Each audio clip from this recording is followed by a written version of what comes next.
As Harun Yahya noted, I always wonder why birds stay in the same place when they can fly anywhere on Earth. And then I ask myself the same question. As Mark Twain put it, the secret of getting ahead is getting started. And that's where people get stuck. You're literally like the bird. You could fly anywhere you want. You can go anywhere you want to go. And look, I know you've got a litany of excuses and all of them are valid. You've got a job, you can't just leave, or you don't have a job and you don't have the money. Your family is in one place. It's the only thing that you've ever known. You only speak one language. You've never traveled before. You don't have a passport. You can't afford the gas money. There are 1,000 real reasons not to go. But the truth is that none of them matter. Einstein said, try not to become a man of success, but rather try to become a man of value. This is something that I think about a lot. At the end of the day, success is incredibly motivating, and accomplishing your goals and your dreams is something that I wanted to do since I was a little kid. That's been a driving force in my life. But through all of that, the times that I've felt happiest, the times that I've felt most secure, the times that my anxiety and my stress have been at zero, are the times where I felt like I was being most true to myself, where I was trying to really become a person of substance. I wasn't looking for something extrinsic. I was focused inward and trying to develop the person that I'm becoming, that I had some code that I was living by, that I was really deciding not just what outwardly success looks like, but what does it mean to be a good person? What does it mean to be an effective person? What does it mean to be worthy of trust? And those things, at the end of the day, those things are something that when you invest in finding value in that it takes you somewhere amazing.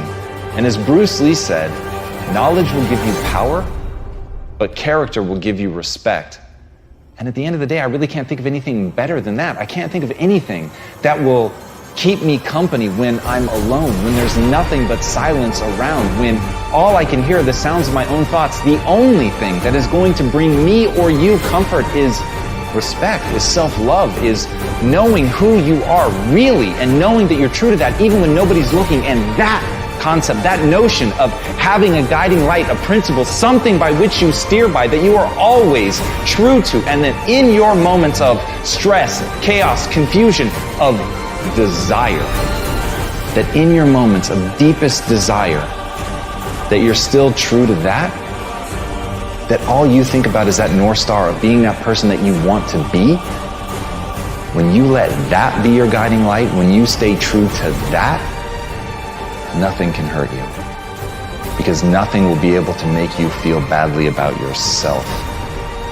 Because once you know who you are and you're true to it, nothing else matters. As Walt Disney said, if you can dream it, you can do it. Now, what makes me laugh is I know right now some of the people listening to that, they say that's bullshit. They're just limits to what humans can do. And I get that response. I understand it. I used to respond to everything like that. I used to see only the difficulty. I used to see only the ways in which it couldn't work out. And I couldn't see. I was literally blinded by fear. I was blinded by some bizarre sense of pride that wanted to justify my limited existence, that didn't want to have to face that I could be doing more, that I could be more, that my life was somehow less than what it could be. And so I would laugh at quotes like that. And I know right now I have the chills. I know right now there are people that are laughing at that. And all they can think about are the limits. All they can think about are the things that prove him wrong. And guess what? He is wrong. There really are limits. But if you fucking waste your time focused on that, you're never going to create the momentum that you need to actually make something come true in your life. You can build virtually anything, but if you get hung up on the fucking virtual part, if you let that stop you, if you immediately go to the things that ultimately limit you and hold you back, that is where you're going to stay forever. Because if you argue for your limitations, guess what, my friend? They become yours. And congratulations, you now get to live in that box. You get to live in that self-defined prison.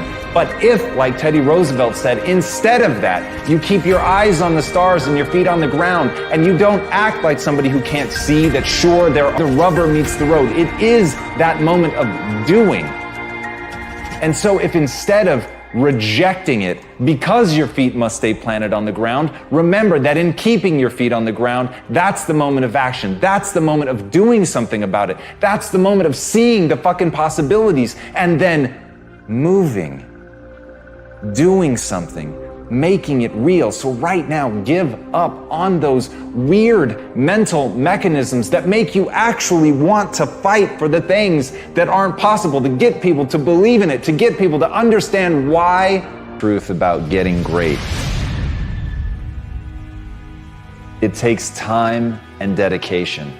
It takes a willingness to accept that you're not yet good enough. It takes the ability to stare at the places that you know that you're weak, to really look at those things and not let it affect your sense of self-esteem and not let it affect your sense of self-worth so that you can still get the momentum going. But you have to understand that in the beginning, we're all terrible. And as Henri Cartier-Bresson said, your first 10,000 photographs are your worst. And so the thing that really makes great art are the people that continue to push and the people that continue to work and face how inadequate they are and really understand that at the end of the day, greatness is a craft. Greatness is a process. Greatness is a habit. Greatness is the little things that you do every day over time, going out every day unafraid of whether or not this is one of the 10,000 terrible things that you're going to do. It's being unafraid to make those mistakes. It's being unafraid that you're not yet great.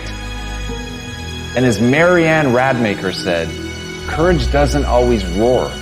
Sometimes courage is the quiet voice at the end of the day saying, I will try again tomorrow.